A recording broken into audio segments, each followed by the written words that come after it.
Assalamualaikum warahmatullahi wabarakatuh.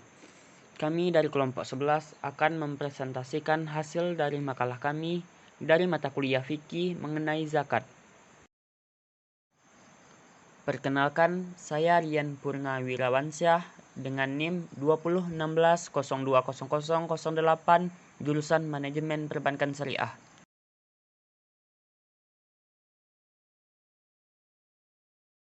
Saya Asyifa Medina Az-Zahra, NIM 2016020022, jurusan Manajemen Perbankan Syariah.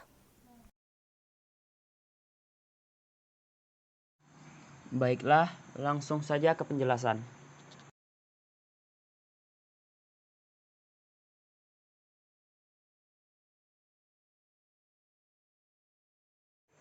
Masuk ke poin A. Pengertian zakat. Pertama, zakat menurut bahasa artinya bersih, tambah, dan terpuji. Sedangkan menurut istilah, zakat adalah kadar harta tertentu yang diberikan kepada para mustahik atau yang berhak menerimanya dengan beberapa syarat. Yang kedua, zakat yaitu pemberian sebagian harta kepada fakir miskin dan orang-orang yang berhak menerimanya dan hukumnya wajib.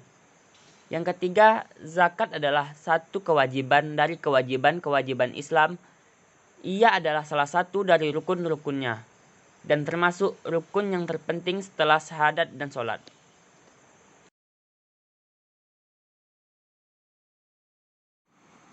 Sekarang masuk ke poin B, yaitu syarat dan rukun zakat. Zakat terdiri dari dua syarat, yaitu satu, syarat wajib. Menurut kesepakatan ulama, syarat wajib zakat itu adalah pertama, beragama Islam. Hendaknya harta yang ingin dikeluarkan zakatnya berasal dari harta orang muslim dan diberikan kepada orang muslim yang fakir atau miskin. Para ulama mengatakan bahwa zakat tidak wajib bagi orang non-muslim, karena zakat adalah merupakan salah satu rukun Islam. Yang kedua, berakal sehat dan dewasa. Zakat diwajibkan kepada orang yang berakal sehat dan orang dewasa. Sebab anak yang belum dewasa dan orang-orang yang tidak berakal tidak mempunyai tanggung jawab untuk hukum.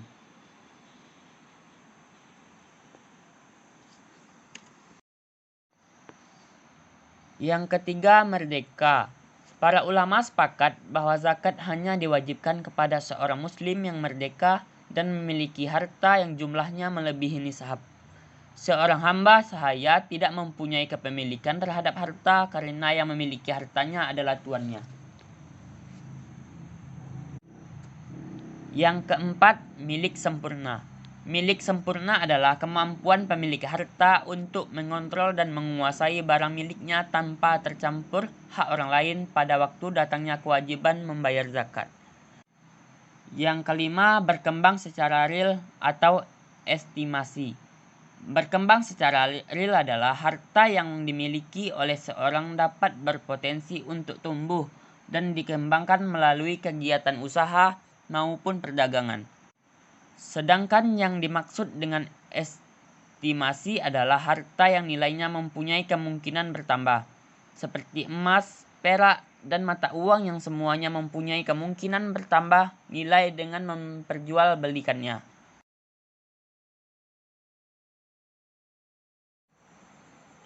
Yang keenam, sampai nisab. Nisab adalah sejumlah harta yang mencapai jumlah tertentu yang ditentukan secara hukum, yang mana harta tidak wajib dizakati jika kurang dari ukuran tersebut. Nishab yang dimaksud melebihi kebutuhan primer yang diperlukan adalah pakaian, rumah, alat, rumah tangga, mobil, dan lain-lain yang digunakan sendiri. Yang ketujuh, cukup haul. Harta kekayaan harus sudah ada atau dimiliki selama 1 tahun dalam penanggalan Islam. Yang kedelapan, bebas dari hutang. Pemilikan sempurna yang dijadikan persyaratan wajib zakat dan harus lebih dari kebutuhan primer haruslah pula cukup 1 nishab yang sudah bebas dari hutang.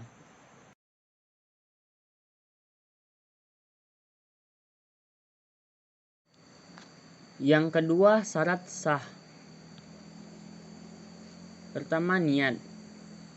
Para fuqaha sepakat bahwasanya disyaratkan berniat untuk mengeluarkan zakat, yaitu niat harus ditunjukkan kepada Allah Subhanahu wa taala dengan berpegang teguh bahwa zakat itu merupakan kewajiban yang telah ditetapkan Allah dan senantiasa mengharap ridhanya. Karena niat untuk membedakan antara ibadah fardu dan sunnah. Yang kedua, tamlik, memindahkan kepemilikan harta kepada yang berhak menerimanya. Tamlik menjadi syarat sahnya pelaksanaan zakat, yakni kepemilikan harta, zakat yang harus dilepaskan dan diberikan kepada kepemilikannya kepada para mustahik. Seorang yang telah memenuhi syarat untuk berzakat harus mengeluarkan sebagian dari harta mereka dengan cara melepaskan hak kepemilikannya. Kemudian diserahkan kepemilikannya kepada orang-orang yang berhak menerimanya melalui imam atau petugas yang memungut zakat.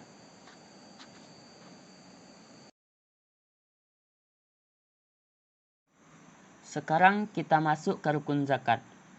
Rukun zakat yaitu unsur-unsur yang harus terpenuhi sebelum mengerjakan zakat. Rukun zakat meliputi 1. Orang yang berzakat atau muzaki.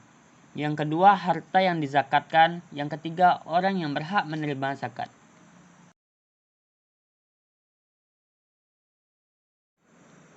Baiklah, penjelasan selanjutnya akan dilanjutkan oleh teman saya, Ashifah Medina Azhara.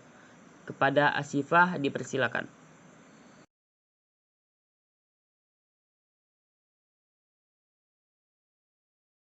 C. Jenis dan ketentuan zakat.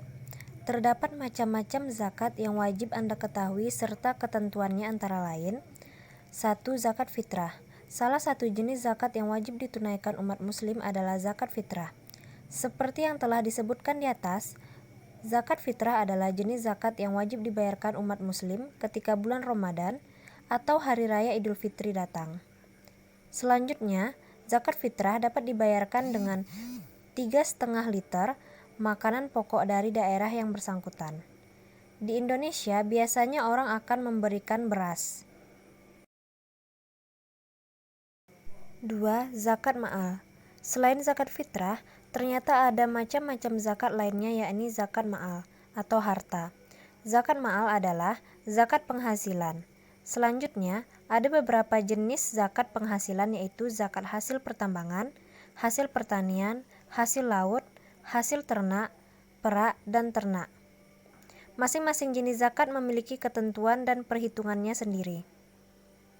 Selanjutnya, UUT juga menjelaskan tentang pengelolaan zakat, fungsi zakat, dan siapa yang berhak mengatur zakat. Berikut beberapa ketentuan zakat yang ada di Indonesia. Emas dan perak. Ketentuan zakat yang pertama adalah ketentuan zakat emas dan perak. Anda diwajibkan membayar zakat yang cukup nisabnya dan telah dimiliki selama setahun. Perhitungannya adalah sebesar 2,5% dari nilai emas tersebut. Sebagai contoh, jika Anda memiliki emas sebesar 100 gram, maka zakat yang wajib dibayarkan adalah harga 2,5% dari emas. 3. Binatang ternak. Selanjutnya, zakat penghasilan yang harus Anda bayarkan adalah hasil ternak. Hewan ternak yang terkena wajib zakat adalah dengan hewan yang memberikan manfaat bagi manusia, digembalakan, mencari makan sendiri melalui gembala, telah dimiliki 1 tahun dan mencapai nisab. Masing-masing hewan ternak berbeda-beda. Sebagai contoh, sapi, jika jumlahnya mencapai 30 ekor, maka zakatnya berupa seekor anak sapi 1 tahun. 4. Zakat perdagangan atau tijarah zakat perdagangan atau zakat tirakat, yaitu zakat yang berkaitan dengan komoditas perdagangan. Zakat ini memiliki ketentuan, yakni diambil dari modal dan dihitung dari total penjualan barang sebesar 2,5%. Anda bisa membayarkan uang dengan seharga nilai tersebut atau berupa barang dagangan. D. Landasan hukum zakat. Hukum zakat adalah wajib ain, dalam arti kewajiban yang ditetapkan untuk diri pribadi dan tidak mungkin dibebankan kepada orang lain. walaupun dalam pelaksanaannya dapat diwakilkan kepada orang lain.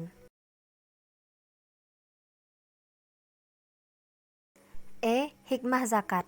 Selain sebagai bentuk amalan dan ketaatan terhadap perintah Allah Subhanahu wa taala, zakat memiliki banyak hikmah dalam pelaksanaannya, antara lain: 1. Mengurangi kesenjangan sosial antara si kaya dan si miskin.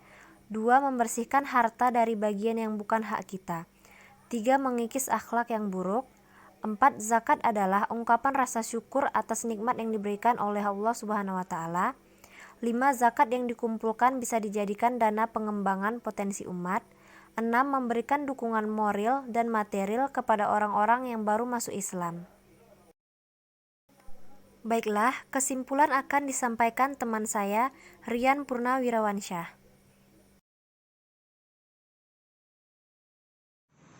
Sekarang kita masuk ke bagian kesimpulan. Kesimpulannya, zakat adalah salah satu ibadah pokok dan termasuk salah satu rukun Islam. Dan secara arti kata zakat berasal dari bahasa Arab dari kata akar kata zaka, mengandung beberapa arti seperti membersihkan, bertumbuh, dan berkah. Dalam terminologi hukum syara, zakat diartikan pemberian tertentu dari harta tertentu kepada orang tertentu menurut syarat-syarat yang ditentukan. Zakat dibagi menjadi dua, yaitu zakat fitrah dan zakat mal. Zakat fitrah merupakan zakat yang dikeluarkan umat Islam pada sebagian bulan Ramadan dan sebagian bulan Syawal untuk mensucikan jiwa, sedangkan zakat mal adalah zakat harta yang dimiliki seorang karena sudah mencapai nisabnya.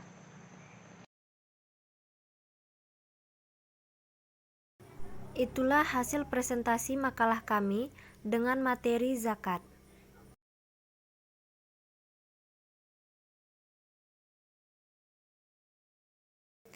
Akhir kata, Assalamualaikum warahmatullahi wabarakatuh.